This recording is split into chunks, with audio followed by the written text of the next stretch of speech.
کسی نے اپنی بیٹی کا رشتہ کرنا یا کسی کے اپنے رشتے کی بات، اب بات یہ ہے کہ 2 رشتے ہیں یا 4 رشتے ہیں، اسے نہیں سمجھ آتی کہ میں کہاں رشتہ کر دوں،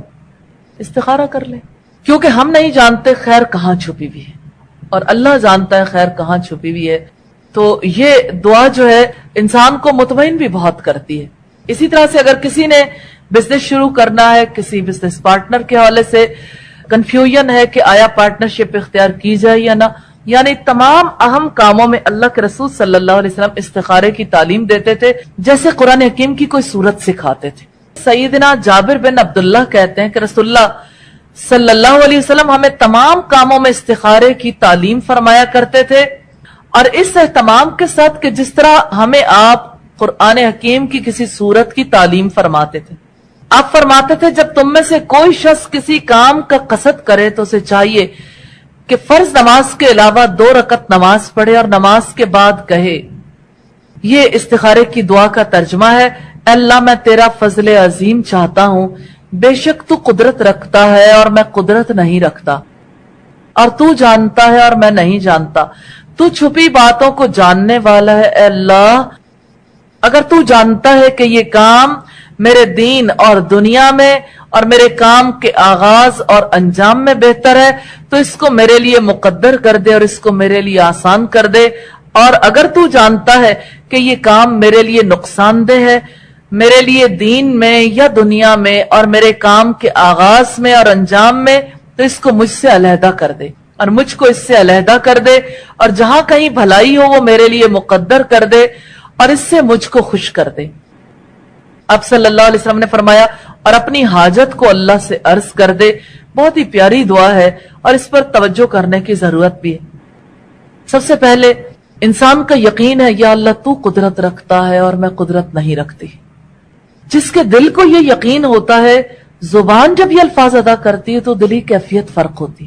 یہ بیداری کی کیفیت ہے، یہ ایسی کیفیت ہے جس میں دعائیں قبول ہوتی۔ جتنا زیادہ دل پر نرمی اور رقت طاری ہوتی اتنی زیادہ دعا قبول ہوتی۔ دوسری بات یہ کہ میں نہیں جانتا اور تو چھپی باتوں کو جاننے والا ہے، یعنی اپنے علم کو اللہ کے علم کے حوالے کر دیا۔ پھر آپ دیکھیے کہ اگر تو جانتا ہے یہ کام میرے دین اور دنیا میں میرے کام کے آغاز اور انجام میں بہتر ہے۔ کئی کام ایسے ہوتے ہیں شروع ہوتے تو اچھے ہوتے ہیں، ختم ہو تو اچھے نہیں ہوتے، اور کچھ کام ایسے ہیں جو دنیا کے اعتبار سے بہتر ہے آخرت کے لیے بہتر نہیں، کچھ کام ایسے آخرت کے لیے بہتر ہیں تو دنیا کے لیے بہتر نہیں۔ یعنی کتنا اس میں احاطہ ہے، رسول اللہ کی حکمت دیکھیے۔ اور اگر تو جانتا ہے تو میرے لیے اس کو مقدر کر دے، میرے لیے اس کو آسان کر دے،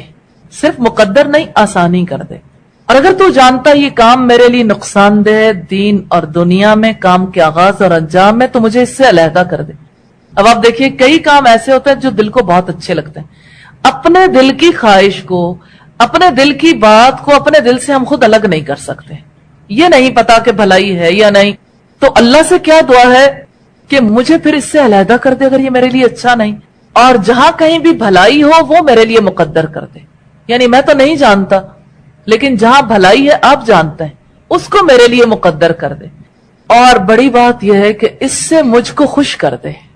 یعنی جو بھی کام میرے لیے بہتر ہے اس پر مجھے راضی بھی کر دے۔